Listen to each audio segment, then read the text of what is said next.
Hello and welcome to Taskmaster Talks with Kevin Sullivan. I am your co-host JP John Poz from the two-man power trip of wrestling. And of course, joining me is the star of the show, the former ECW and WCW World Tag Team Champion, one of the greatest minds and bookers ever in the history of professional wrestling, the man behind the NWO, the man behind WCW's success. He's, of course, the Games Master, the Taskmaster, the devil himself, Mr. Kevin Sullivan. Kevin, how you doing today, sir? Good, good. One of the things we always leave out is my time in San Francisco. A lot of people don't know about it. It was really my last run as a babyface. San Francisco is my favorite town in the United States. I had wonderful, wonderful memories of San Francisco. And I think why I'm bringing this in was with the loss of Pat Patterson this week. Pat and Ray Stevens built San Francisco, first as partners, then as opponents. That was a hard act to follow for anybody. And the sad thing is, I don't think there's a lot of tapes on Pat. You know, he was the first Intercontinental Champion, but Pat was one of the best workers of all times. And his matches with Ray Stevens, and they can say all they like about Steamboat and Flair, and they're right up there, and Brett and Shawn Michaels are right up there. But they don't surpass Stevens and Patterson, that's for sure. The upside down bump that Rick takes, he stole that from Ray Stevens. That goofy face plant, he stole that from Pat Patterson. They were some of the greatest performers in the history of our business. So, I'd like to send his condolences to his family because he was a real star and a brilliant guy. As far as Pat Patterson, did you have a relationship with him? I know you obviously wrestled him a little bit in San Francisco, but any relationship after that, or were I, you guys friends at all? I never wrestled Pat. I knew Pat. We bumped into each other later on in conventions. In fact, they ran the Cow Palace about 4 years ago, and they brought Pat and I in. Pat is I was a special enforcer, and Pat was a special guy in the corner or something. But and every time I got talked to Pat, he was very nice. I had never done any business with Pat, but he was a nice man. Somebody had asked me, and this is a good question because I never really thought about it, or I never asked you about it. Really, I've thought about it before. But how come Pat had all the success in WWF? He was booking WWF for a while. How come you never worked for the WWE or WWF as far as the booking and the backstage stuff? Uh, Probably because they were doing so well. I mean, I have that old theory: if it's not broken, don't fix it. And I mean, once Pat took over after, I think George Scott was the first, but after that, Pat really had Vince's ear. And hey, they were selling out at least 3 towns a night. Think about that. 3 towns a night and sometimes four. Think about that, John. Every night of the week. It's amazing to me. It's mind boggling. And then you flip over to the other side. During this time, I was working for Crockett and I was in the office with Dusty. And they were selling all 3 towns a night. So at least 6 or 7 days a week, 6 or 7 towns were selling out or coming damn near it. So I mean, I was there with Dusty for a long time, and then uh, when I almost went and I got a job in Japan, and I had just signed the contract. It was a couple of year contract, and then when I came back, Rick brought me into Atlanta, so I never really got a chance. I would have always liked to because I would have loved to have been around Pat. He's one of the few great minds I missed. For sure. And of course, today on today's Taskmaster Talk episode, we want to focus on WCW, your time booking there, and one of the biggest shows in WCW history, if not the biggest show, as far as just money, buy rate, eyes on the program, eyes on the show. That is, of course, WCW Starrcade 1997. This is a monumental, huge show. Big time WCW versus NWO. You got Hollywood Hogan versus Sting. You always say the poster, the poster, the poster. How does that look on a poster? That looks unbelievable.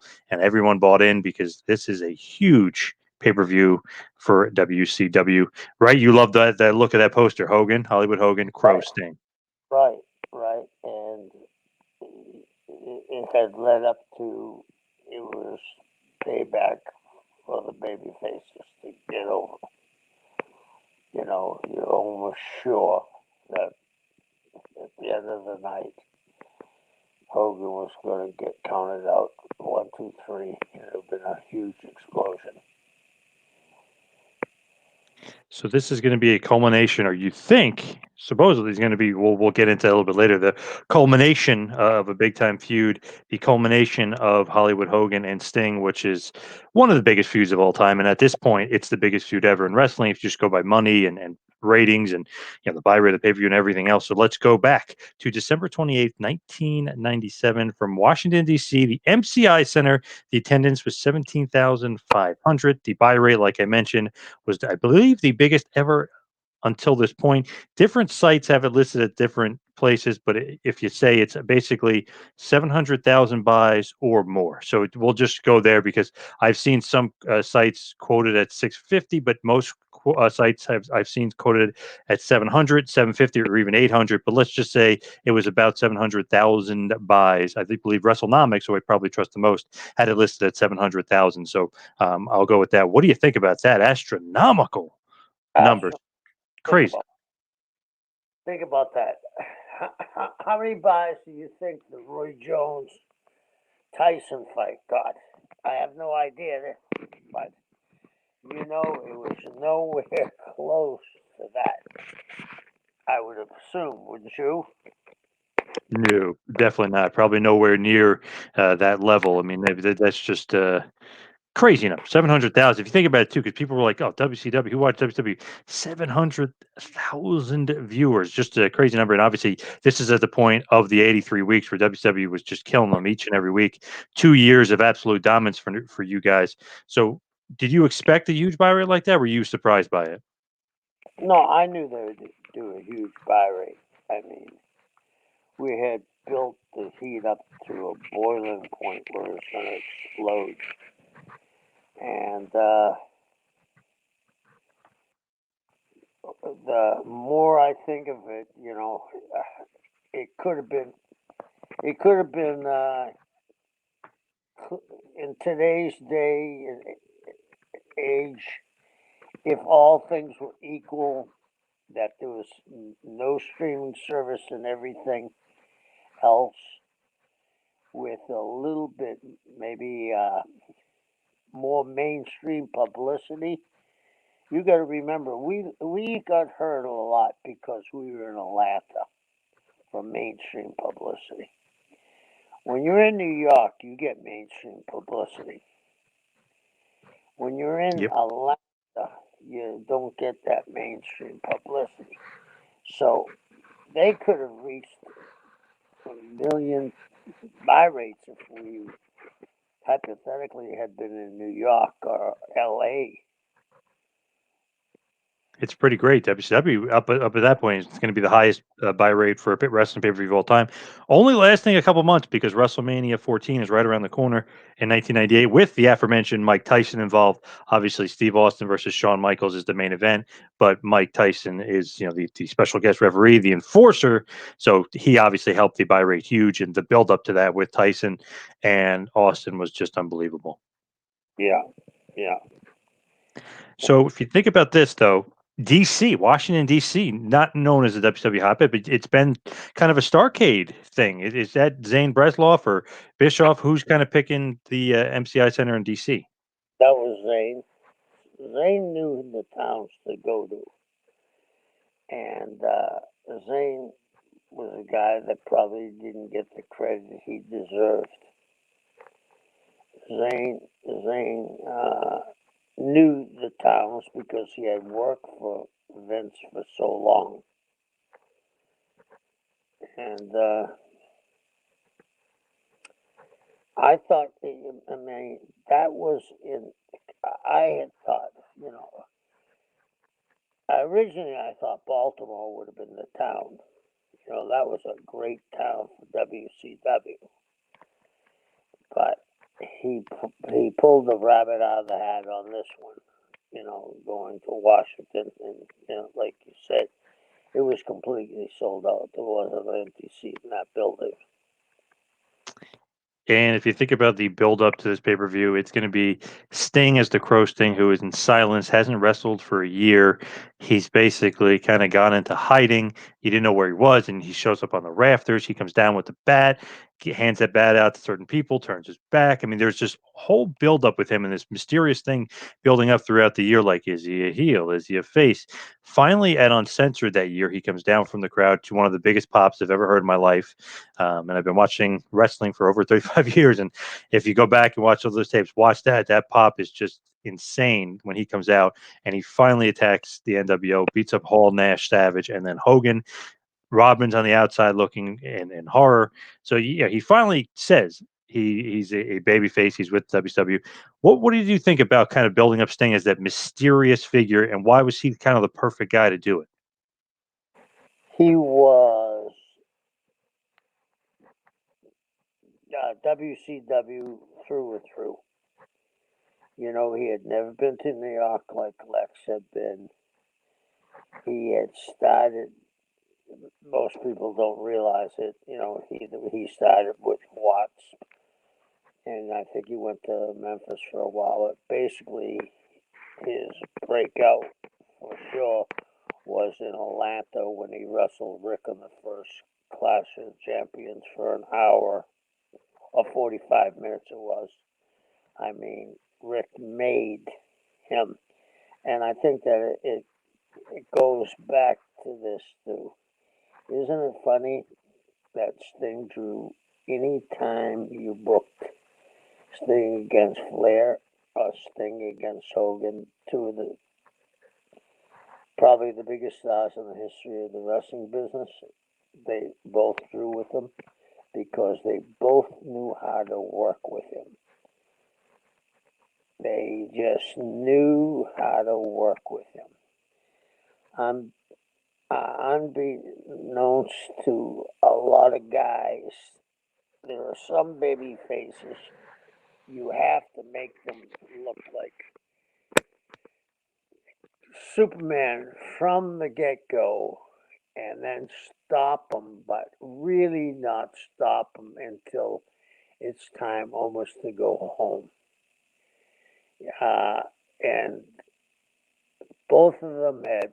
Rick figured it out with when he wrestled Sting as a kid on the first 45-minute Broadway, and I think Hogan just followed Rick's lead and maybe added a little bit to it too.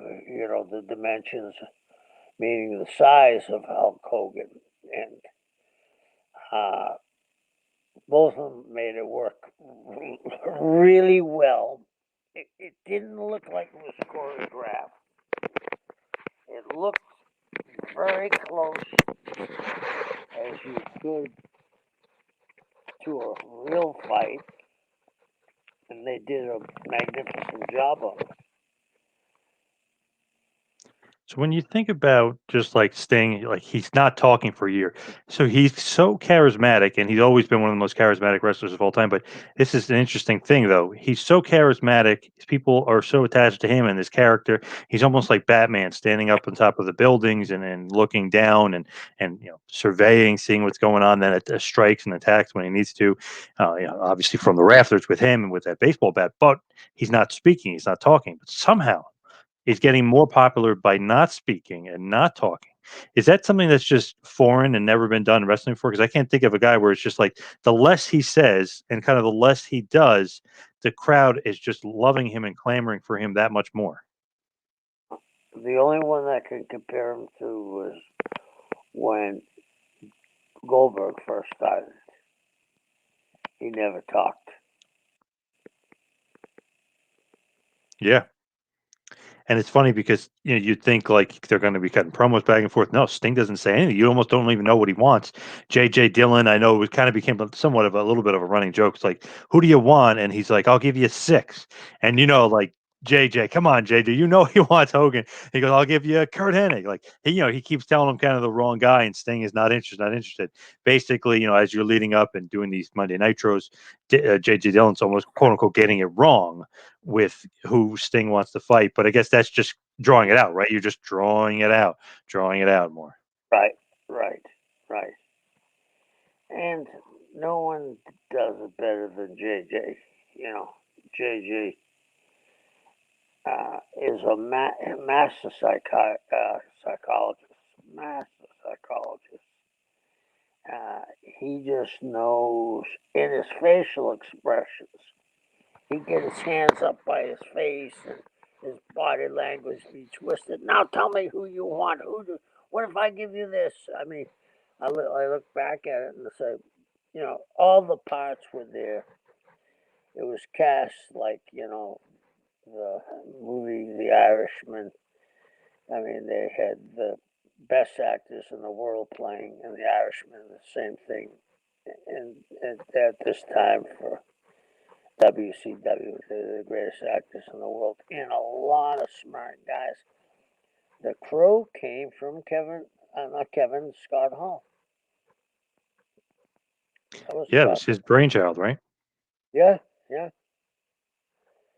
yeah. So with Sting, though, at this point, I mean, he's the most popular wrestler in the world. He's just, and it's so funny because, and he hasn't wrestled in a year. So that's one of those things. It's like, wow, the most popular wrestler hasn't wrestled in a year. It's just kind of funny how that works. And he's just becoming insanely popular. His pops are getting crazy loud whenever he makes an appearance and beats up the NWO, and just literally one man beating up the whole group after that whole group was so dominant for so long. What's kind of your thought process in booking it that way? Because the NWO literally killed everybody, and all of a sudden Sting comes and he's literally Batman. Nobody can kind of get to him. Nobody can really beat him up. He's really just this dominant force against 10 guys in the ring at once. He's dominant. What's the booking and thought process behind that? It's that finally the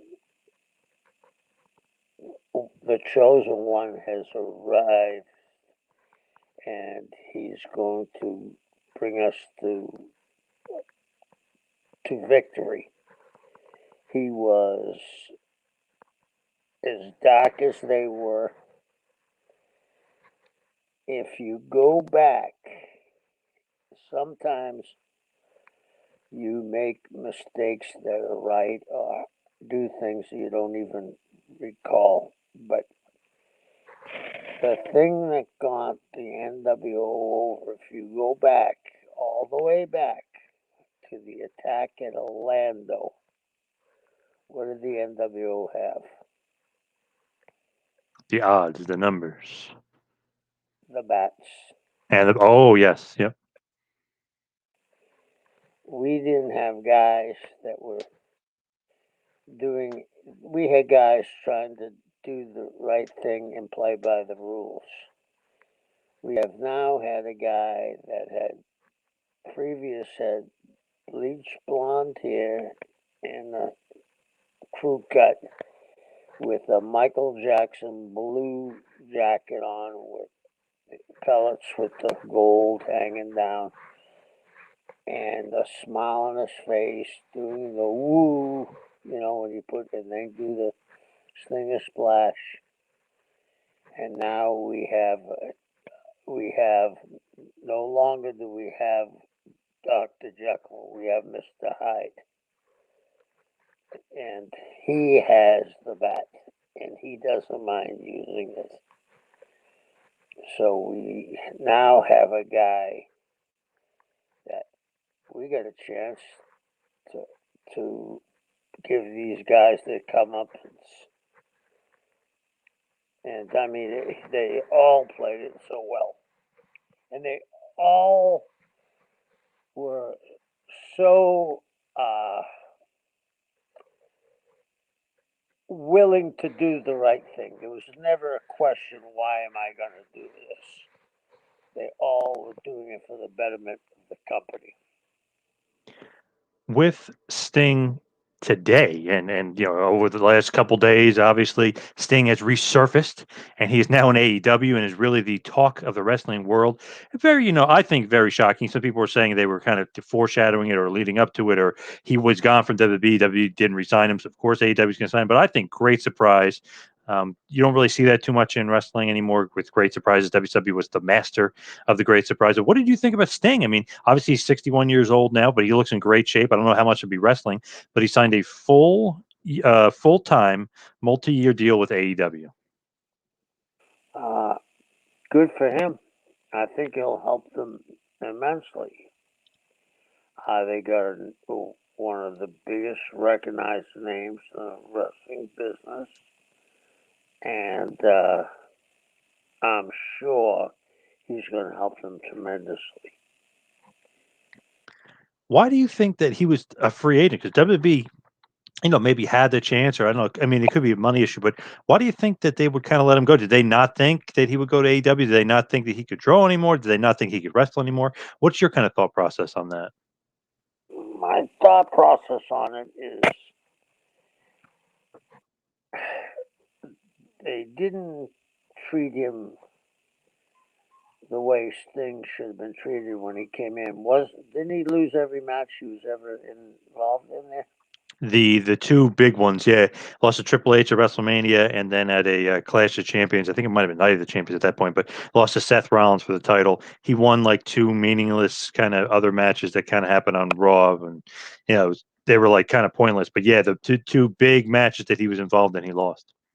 They may have seen, they thought they had seen that he is, for them anyway, they were thinking maybe his better days are behind him, where they don't understand that he's still over.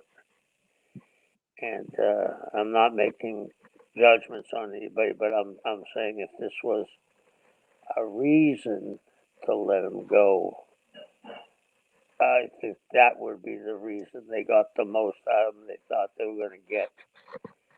And they decided and the other thing is, maybe they didn't want him there because he might have taken some steam off some of the guys they're trying to push. And that is not bad business.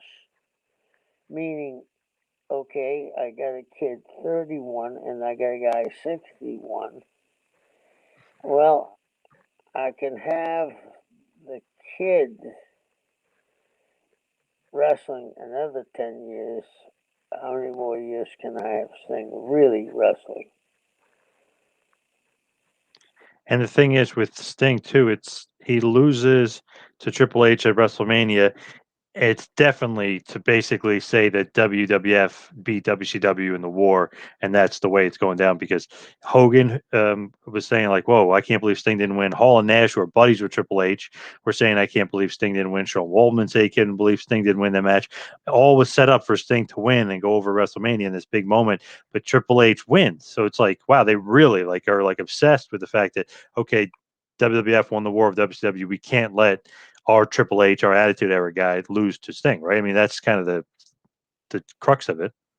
Yeah, and sometimes I think the guys that you mentioned, Kevin Scott, Six, and Hogan, are just doing that as a line because they knew that there was no way Sting was going to beat Triple H. It's kind of crazy looking back to very disappointing as just a big Sting fan, WCW fan, but it's just like, wow, Triple H beat Sting. Like something's not right about that. And if all those big legends and big names that are even friends with Triple H are saying that, yeah, something's not right about it. But pretty cool to see. I don't know if you saw Sting make his debut. Pretty Yeah, surprising, but pretty cool. It still looks great. yeah, he does. He looks very good. Now, You do you know, think that he'll help turn the tide at all? I mean, they're winning, but they're only getting 800,000 viewers a week. Do you think that'll maybe help him get towards a million? Because he hasn't been on TNT in 20 years.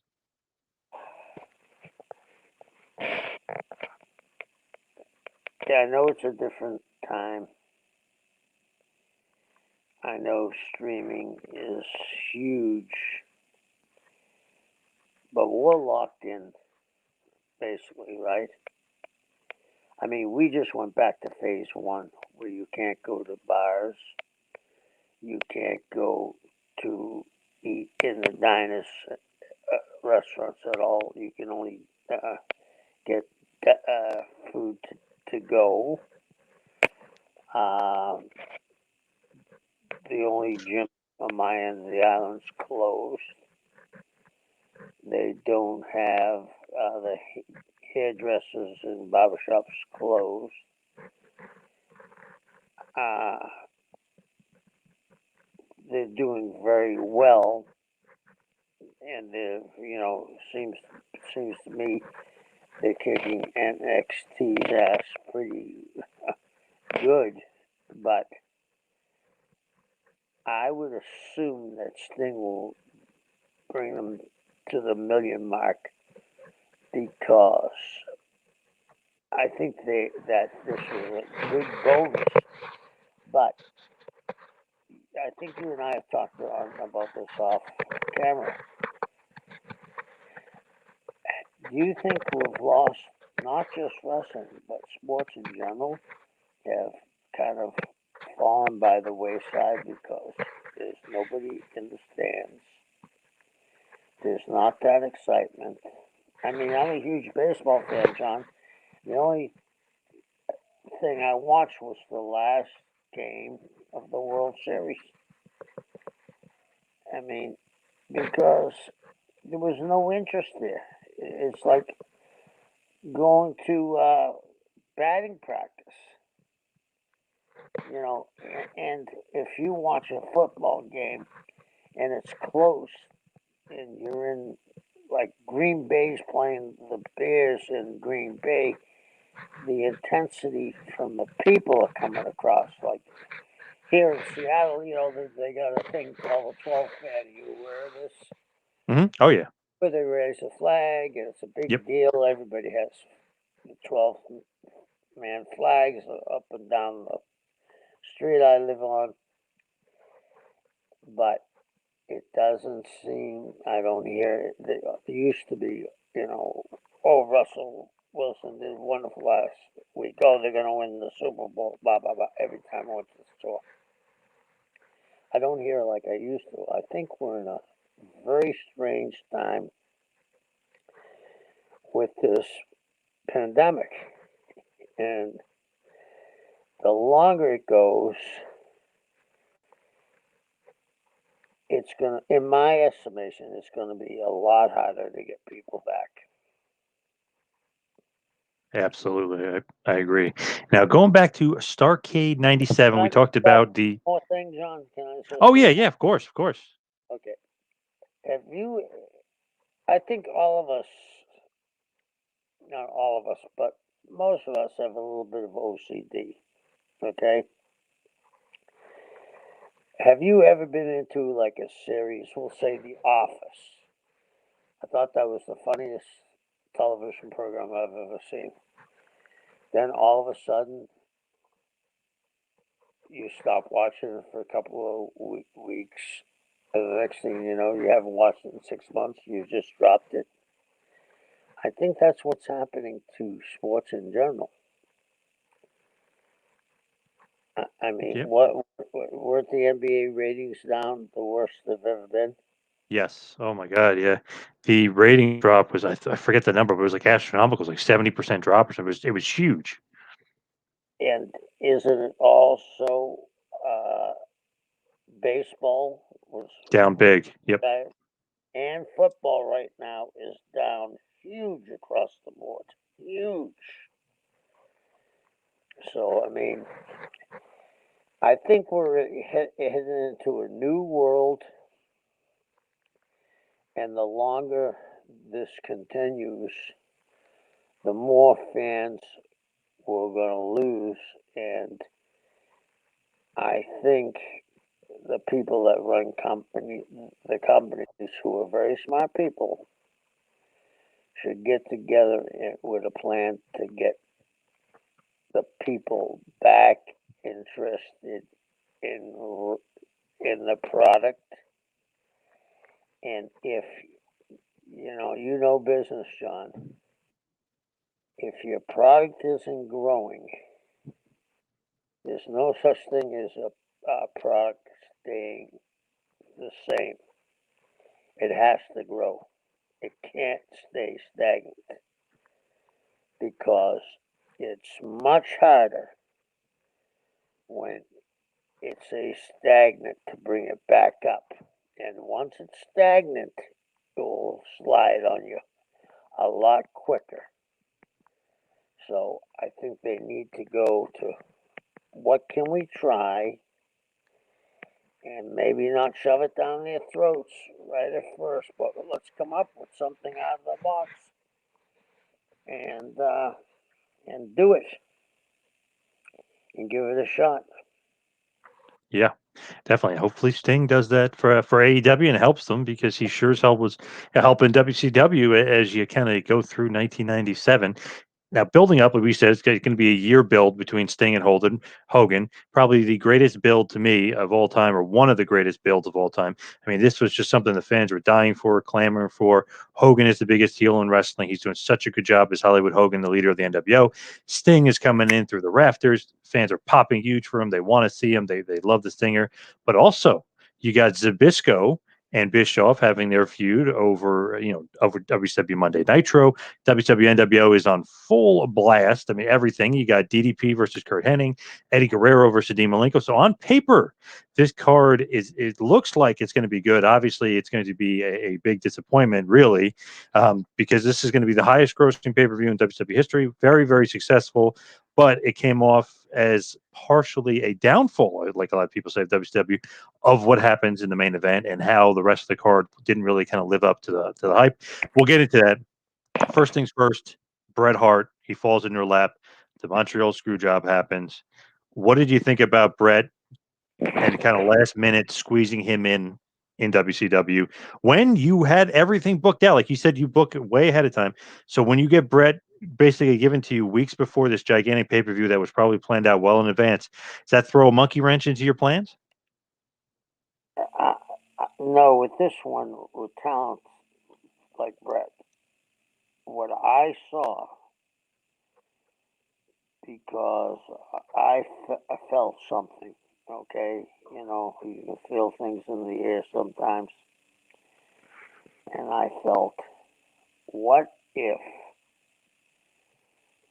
Brett came down when Hogan was ready to give up, and he slid in the ring and went over it and kicked Hogan's ass, and the referee disqualified Sting.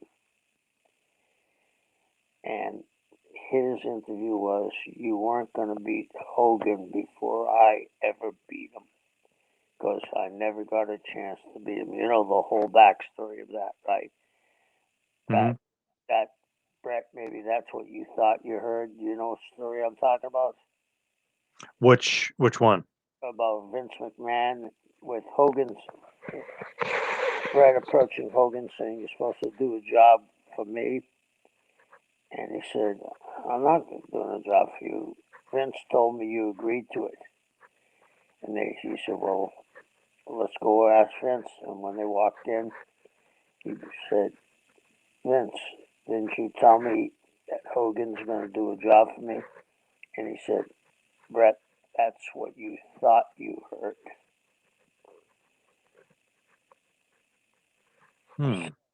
With that on my mind, and that was a well known story at the time, I thought, because I just smelled something bad, I said, if they did that, you could come back in a three-way. You now have Brett as an island upon himself. You could add something because uh,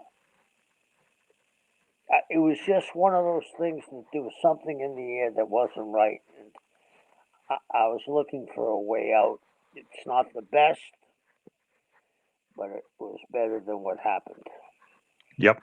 And Brett was one of the biggest stars in the business at this point because of the Montreal Screwjob. Yeah, Obviously, the other big star that came out of it wasn't Shawn Michaels. The other big star that came out of the Screwjob was Vince and that character and that Brett screwed Brett from. I mean, Vince became the big heel and the big character and the big star.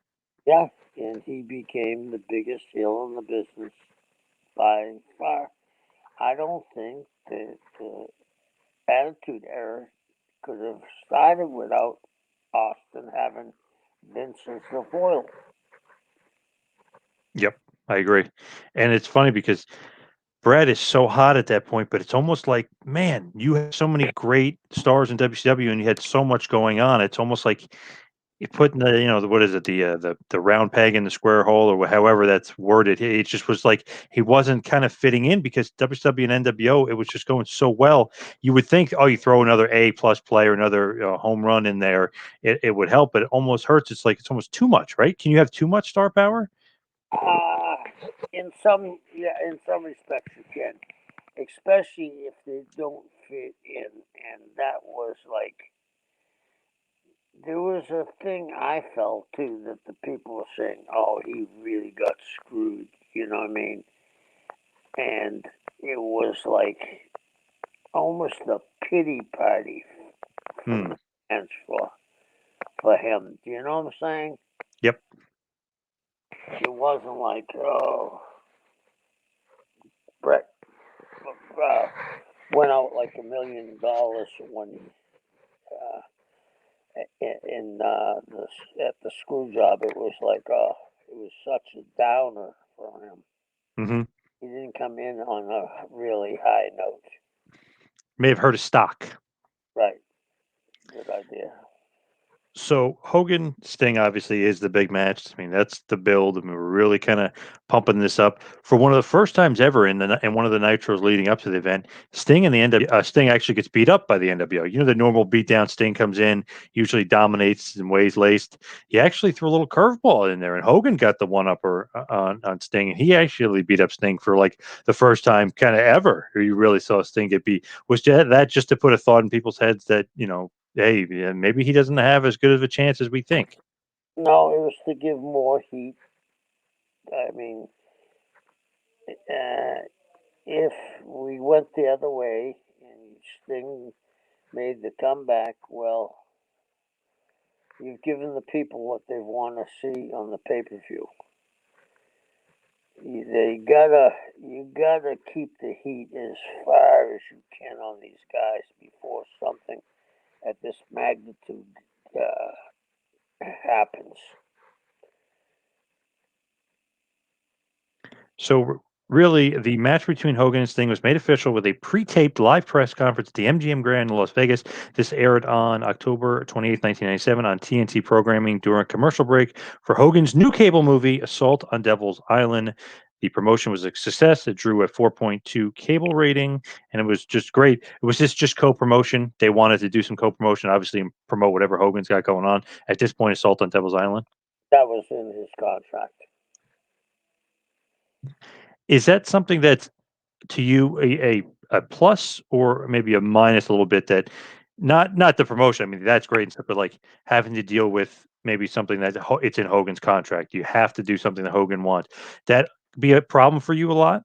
No, because that was the rule of the game. If you know what the rules are, I'd rather know what the rules are going in than, oh, by the way, this is what he's got. And because of him, a lot of people malign Hulk about this, but without him, we wouldn't have been where we were. Very And true. yeah, Now, as far as the Giant and Kevin Nash, what was going on here? Because that's supposed to be a big match, and that's supposed to be a big thing that's going to happen, and obviously it doesn't. Is Nash really injured? Is there really something going on with Nash? What was the issue with Nash? there was something going on with Kevin. I mean, Kevin had, you have to realize, Kevin had, how many surgeries did he have on his knees? A lot. 50. Yep. At this time, he was playing injured all the time. And at the time, I think he was really, really scared that he was going to be permanently injured. So I give Kevin the benefit of the doubt. It's one of those things where that was definitely kind of another thing that would just we're talking about disappointment with the show was built up so big. It's gonna be an awesome show. That was definitely another disappointment because those two big behemoths, those two giants. Who's the one true giant? He's the he's gonna be the giant killer. He's the man, and then it's not gonna happen. So that definitely a big letdown for you, right? Right, right. Anytime. I mean, anytime you have a match like that, substitutes are not up to par, too short, it was way too long. It doesn't help. That's for sure. So the first match of the night, Eddie Guerrero defeats Dean Malenko. This was a match for the Cruiserweight Championship. This was a match. It goes about 15 minutes, but these are two of the best in the business. And this is kind of the best match of the show. I mean, maybe the only bright spot really on the show, which is crazy to say given how many great guys are on the card. But man, Malenko Guerrero to start it, you can't get better than that. No, I always believed in starting the show with the best match I possibly could in the best technical match because it does say wrestling on the marquees still to this day, whether people want to believe it or not. And when you have guys at the caliber of Eddie Guerrero and Dean Malenko, you know they're going to get the show started the right way and continued the right way. When you're putting the show together and you're booking the show, and like that's your first match in the card, that's going to be a good match. Ends up being a good match, of course. But are you thinking to yourself, okay, like in my head, like this is going to be a great show. It's going to have a great start. Are you supremely confident in kind of the way the show's going to go down? Yeah, I'm confident that, this is the least going to get it off to the right start.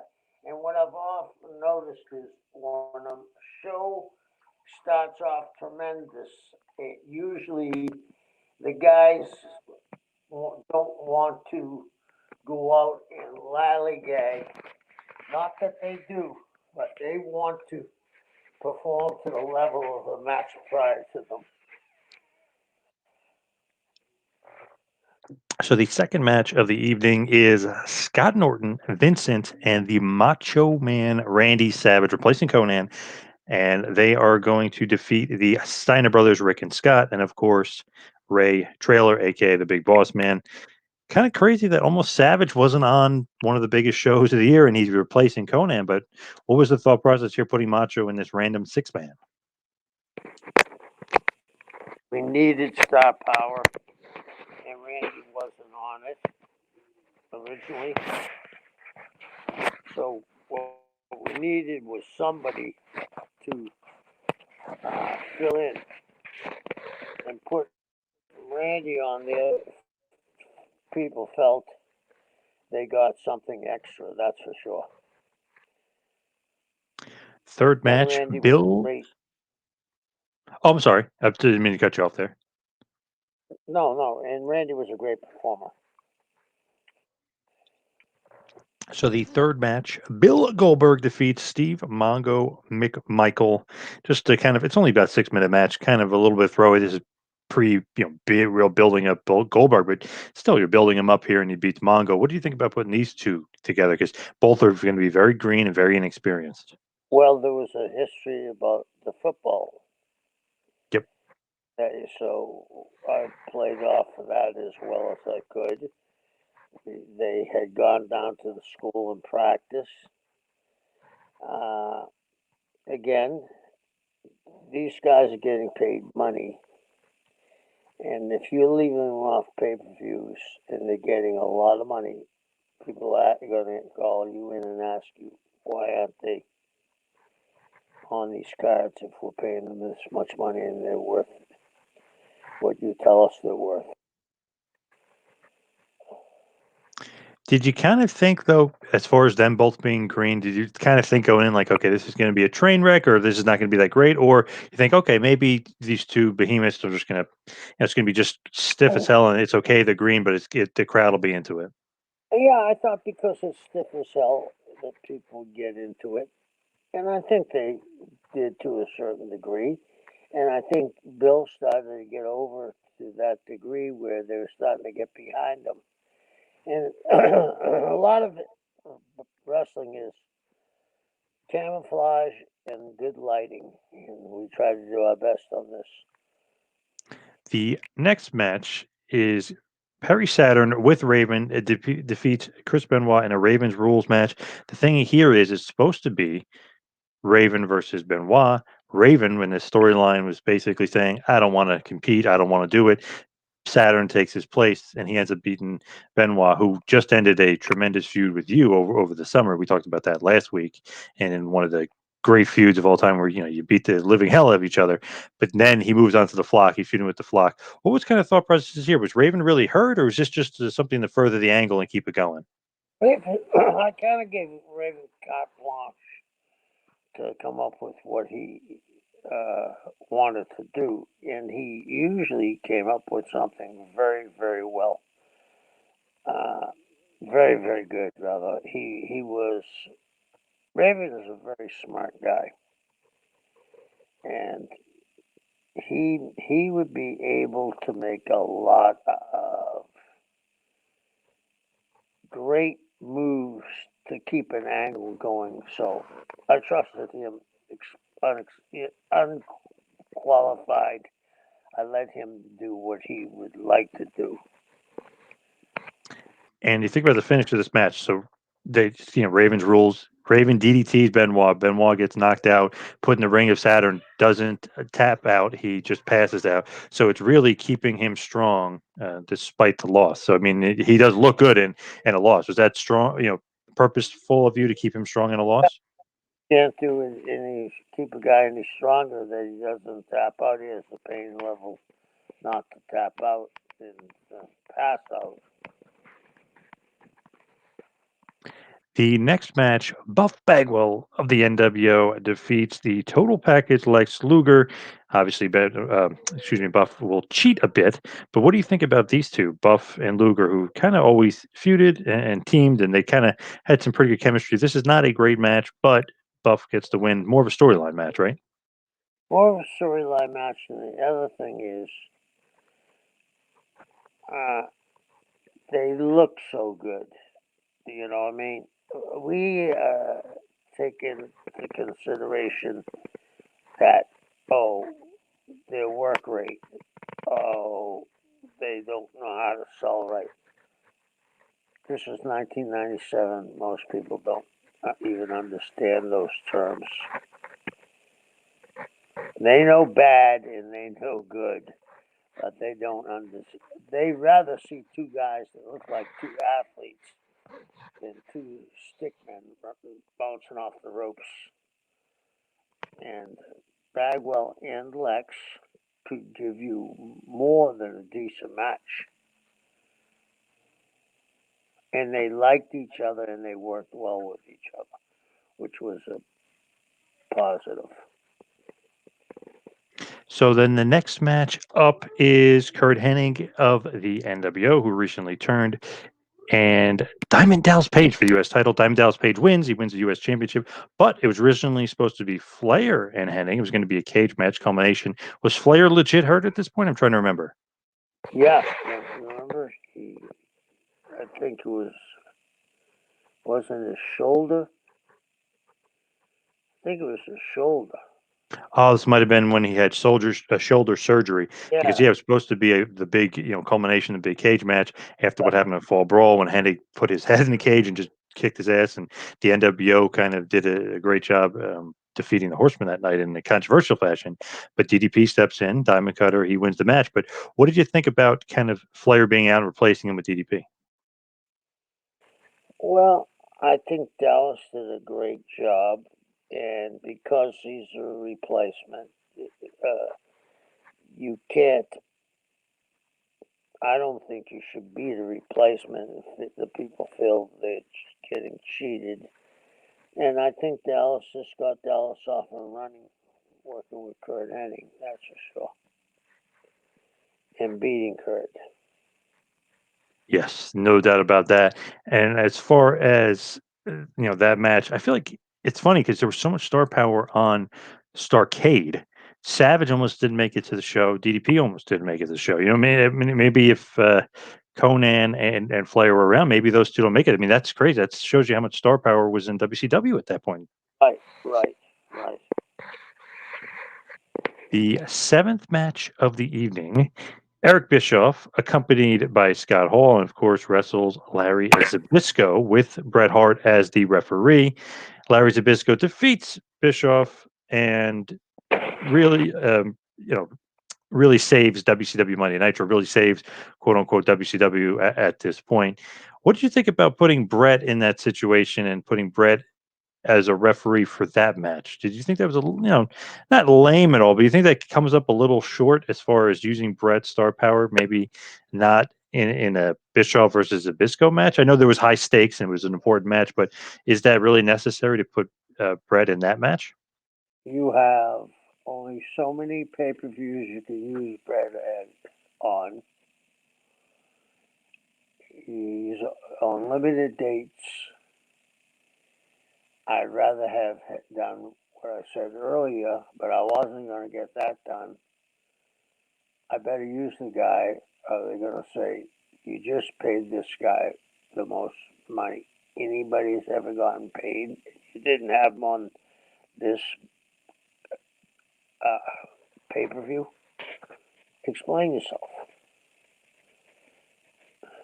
And he couldn't wrestle because of some, I guess, deal that he had with the WWF, and kind of, I guess, the way to get out of his contract. I think it was like some sort of 90-day clause or 60-day clause. No, I think it was 60 days because he Yeah, wrestled the next pay per view with Flair, kind of heals up, and he gets Flair at Sold Out. In a great match between Brett and Ric Flair, but I think it was a 60-day clause, something like that, where he technically wasn't allowed to wrestle. So I guess you had to use him in some capacity, though. right, right, right. And that's the thing that people don't understand. If you're paying a guy the most amount of money ever to come over, and the first pay per view he's on, or could be on, and you don't have him anywhere on the card, why did you hire him then? Right. Yep.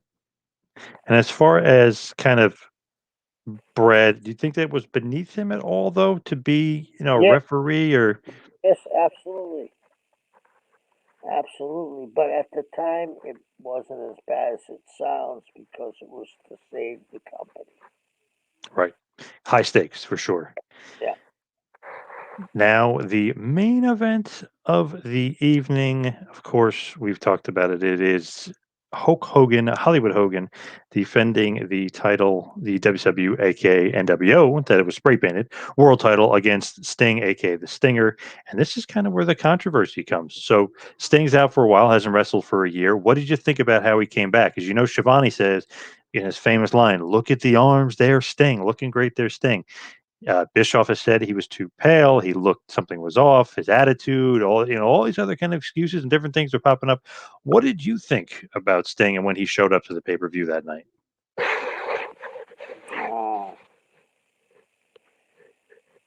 Uh, I can't put my thoughts in somebody else's head. I don't know what they're going through, but you you're off for a year, and you sold 750,000 buys. If you had to lay in the sun, you laid in the sun, or whatever. But at this point, it almost didn't matter. It's like the Undertaker to me. If the Undertaker, it doesn't matter what the Undertaker looks like, he's still the Undertaker, and he draws money. We can start nitpicking the guy, but I don't know what's going on in his personal life. He might have been going through some really difficult periods, or I just know that when the bell rang, he gave it his all. And the crowd was, I mean, they were definitely into it. And obviously, the match isn't what people expected. It wasn't that great a match. I think Hogan, maybe he gets too much offense. But the whole thing was that Bischoff was saying, oh, he wasn't tan enough. He wasn't tan. So he was out for a year, didn't wrestle for a year. He still looked big, though. I mean, his arms almost looked bigger, not bigger than ever, but I mean, they look pretty big and pretty substantial. He was in decent shape as far as look wise. And obviously, he had that big outfit on, the Sting, the new Crow Sting outfit. So you kind of couldn't tell if he was ripped, as far as his chest and stuff, but he still, to me, looked like he was in decent shape.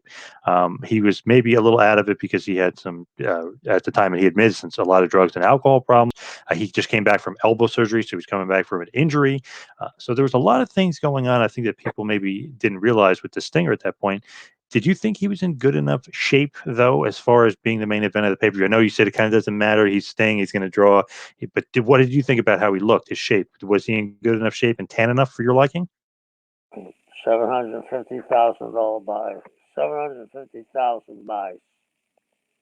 What kind of buys they doing now? True. Yeah.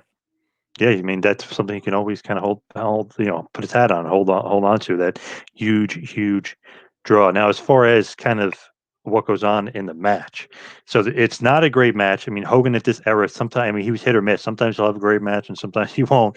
But do you kind of take that into consideration? It's like, I don't know. Sometimes is Hogan not giving it his all? I mean, it seems like he definitely has to be, but is his character playing a role into it? I mean, Oh, sometimes his matches can be big misses. this wasn't his. When a guy's out of the ring for a year, this thing was. That's a long time. That's a long time. And I mean, he didn't have. I don't think did he have any matches on TV at all prior to this. No, he hadn't wrestled since '96. Yeah, no, it's been a year. Yeah, he hasn't wrestled in a long time. That's where the and Hulk probably took more offense because Sting was probably tired, blown out. It's a whole different conditioning too.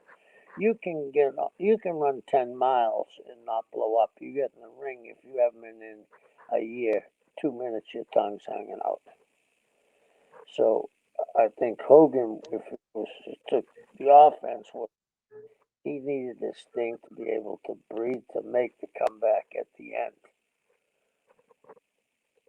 Yeah, it's one of those things where he was definitely rusty as all hell. I mean, he hadn't wrestled in a year, but there was so much buildup and so much promise. I think to high expectations of everybody. I don't think it was going to reach that anyway. I mean, it doesn't even come close. I mean, it gets a bad rating from Meltzer. I mean, a lot of people didn't really like it. The crowd kind of was into it though and reacted accordingly to a lot of the stuff, but it just didn't kind of hit the mark. I felt though almost like it could have been a bit of a squash match. You ever think about that? Like he comes in and just obliterates Hogan and destroys him. I know it's this big main event, but I almost thought that the way it was built up, he almost should have just killed Hogan. And it would have destroyed the head of the snake for the NWO. He To be a knight in shining armor, you got to kill a dragon. If you go and slaughter the dragon and cut off his head, he's not a dragon anymore. He's a salamander, and it hurts the rest of the guys all the way down. they're bowing to the king, and the king turns out to be a fool, it it's not going to help anybody, babyface or heel. So what about if, let's say, you have a bunch of NWO guys come down and they cheat, and you do it, not a schmoz, but you have all this outside interference and build up the match that way. If Sting can't really go, was that ever a thought process? Like, oh, we'll just have a lot of interference; it'll cover up for a lot of the rustiness of the Stinger at that point. My belief is when you're gonna do what we thought we were gonna do, you do it as clean as you possibly can. And you don't want guys coming down and running down and they're saying, oh, it's the same old thing. When there's only two guys, the pop is that much bigger because your eyes aren't on 4 or 5 different people. If he wasn't in shape to do it, you know, there was nothing they could have done any differently. I mean, it was up to him, and and Sting, being the gentleman that he is, was probably listening to Hogan, and maybe that's was why he was overselling. I mean, there's so many variables that go into it that sometimes I listen to people tell me, well, this is what happened. You're not in the ring with the guy, so you don't know what happens. I mean, I could sometimes, after this length of been in wrestling, kind of surmise what happens, but that doesn't mean I know what's going in through a guy's head. Do you know what I mean? And I think Yep. Sting should have had a competitive wrestling match, and I wanted to make the world championship mean something. I paid for the Roy Jones, Mike Tyson. I didn't see George Foreman appear and knock out Mike in the corner. You know what I mean? Hmm. It wasn't the greatest fight of all times, right? But it was entertaining, and I knew what I was getting. Now, could I have enjoyed it more if Mike really teed off on Roy? Yeah, but I was happy with it, and it was a good enough pay per view with Mike and Roy that I'll buy it again. But you couldn't have been happy with the way Hogan and Sting went down, because No, obviously there's going to be, this is one of the most controversial moments, one of the most controversial, pay-per-views of all time. It's funny, the Montreal screw job happens and then this happens. It's like, whoa, right, what the hell's going on in the wrestling business? So much controversy kind of going on, and real controversy. So something happens with Hogan. Hogan must get to Nick Patrick. What do you know about it? Because obviously you're saying that's the way it was supposed to go down, which means that it didn't go down the way you thought it was going to go down. So Nick Patrick, Hogan hits a leg drop. Nick Patrick's supposed to do the fast count 1, 2, 3, and he just does a normal cadence of 1, 2, 3, which makes Sting look bad. And then Bret Hart comes down and says, "Oh, it was a fast count." Blah blah. What they should have done, and I rewatched the tape a million times. Even did it that night like 3 or 4 times. What he should have done, he should have said Sting had a shoulder up, because if you actually watch the the thing, you can make the think Sting obviously thinks it's going to be a quick count, but he kind of has his shoulder up a little bit. So he should have said not a quick count. Should have said the shoulder was up, and it kind of would have made up for a little tiny bit of the huge mistake by Nick Patrick, but not really. But I think that would have helped, because obviously he didn't do the quick count. So what happened? I mean, was there supposed to be the quick count and he just messed up? Was supposed to be the quick count and his normal cadence is so slow he thought that was fast? I mean, what the hell happened? it was. I mean, when you work with a referee, you know his cadences. Uh, the only people that know what happened are Hogan and Nick.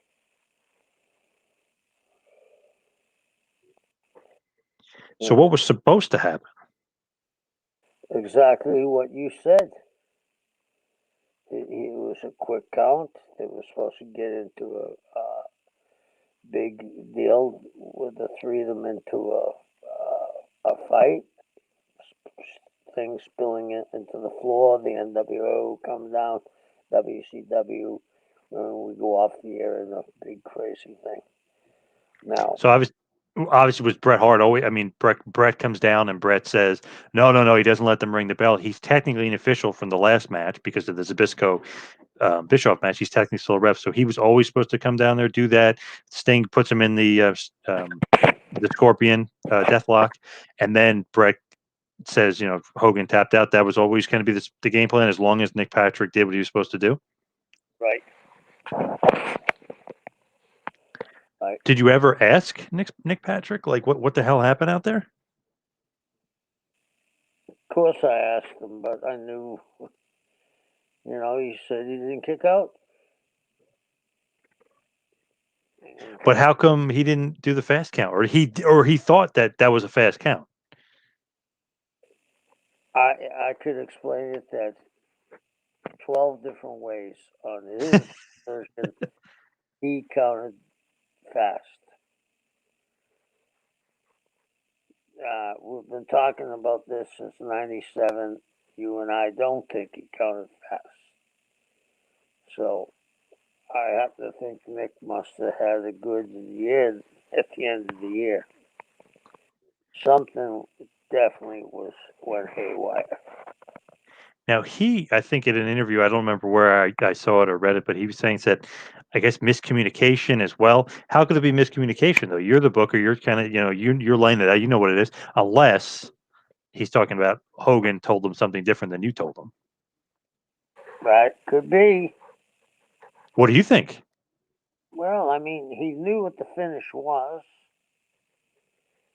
yet there was miscommunication. If I wasn't sure of a finish on a title match in front of the biggest show we've ever had, I said, could you explain that to me again? You know? And miscommunication, like you just said, miscommunication with who? Right. That's the fact.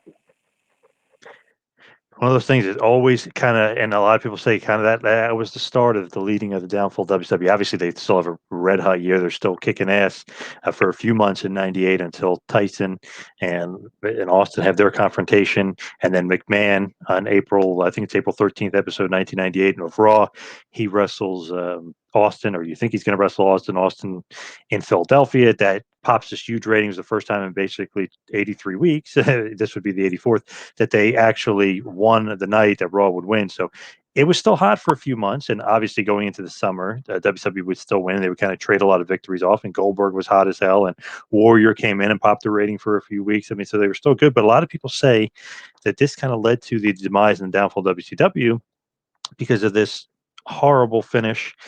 Obviously, the title gets held up, so Sting wins. That has this huge moment. The whole WCW contingent comes out. Everyone's going crazy. They're putting him on his shoulders. He's happy as hell. I mean, it's if you look at it aesthetically, it's just an awesome moment, and it just looks cool as hell. But there's this general feeling from me, and I think a lot of the other fans was like, man, Sting won, but he didn't look that strong winning. He kind of didn't kick out of the Hogan leg drop. And like, was that supposed to be a fast count? And was Bret in the right or was Bret in the wrong? Like, it was weird. It almost seemed like too controversial to get so excited about if you're a WCW fan. Right, right. And I think it sums up when he said this miscommunication. Obviously, there was, and that sums it up.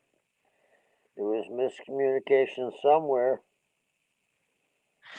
And Bischoff says that him and Hogan like looked at each other and they looked at Sting. They're like, "Man, you don't look like you're ready for the main event here." Like they were almost trying to me, make maybe an excuse of why Hogan should keep the title when everything was leaning and pushing and everything was leaning towards Sting winning the title and the NWO finally losing. So I don't know. It's almost seemed, and you could tell me if I'm right or wrong. Almost seemed maybe Hogan didn't want to give up the belt yet. That could have been it too. That could have been it too. I mean, again, I'm not trying to put their thoughts in my head and vice versa, but if they're saying the guy wasn't tanned, he wasn't in shape, he had a year off, maybe they're expecting something else. The guy pull a piss and vinegar coming in. you said, and I didn't even realize that he had problems with drugs and alcohol. So there must have been something going on there too.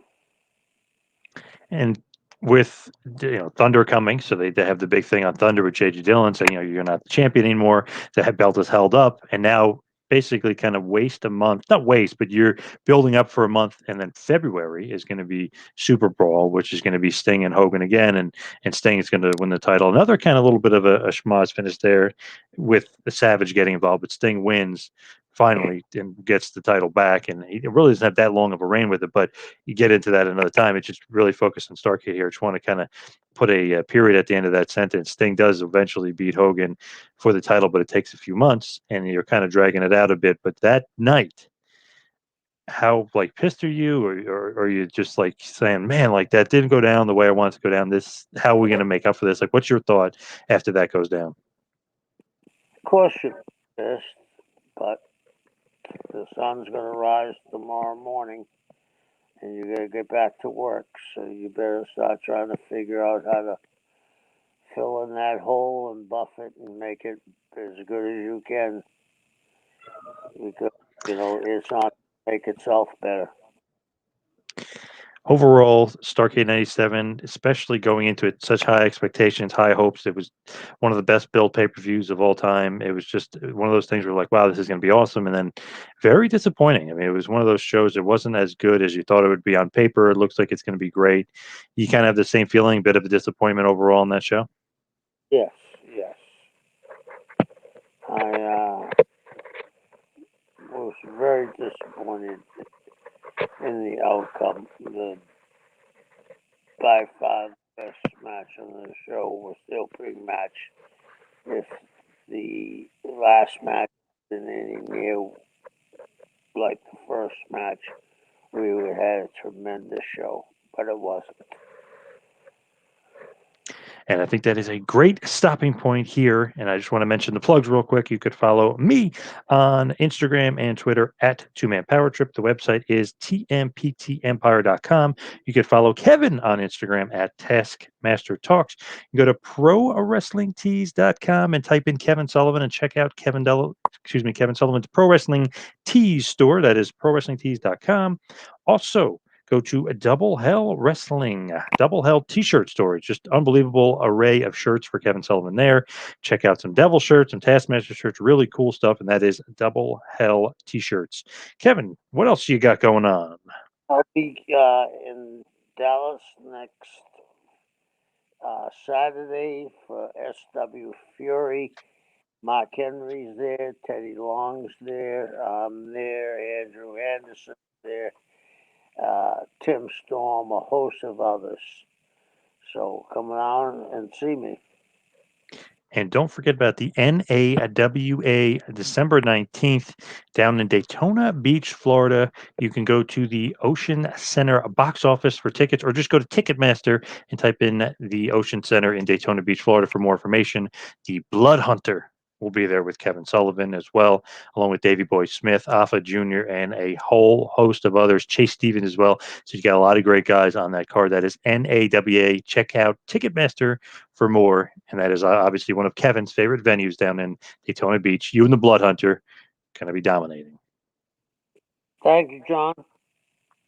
Thank you, Kevin. Appreciate it as always. And of course, thank you to all the fans out there listening and enjoying the show. We will see you right back here next week on Taskmaster Talks with Kevin Sullivan. See you next week, folks.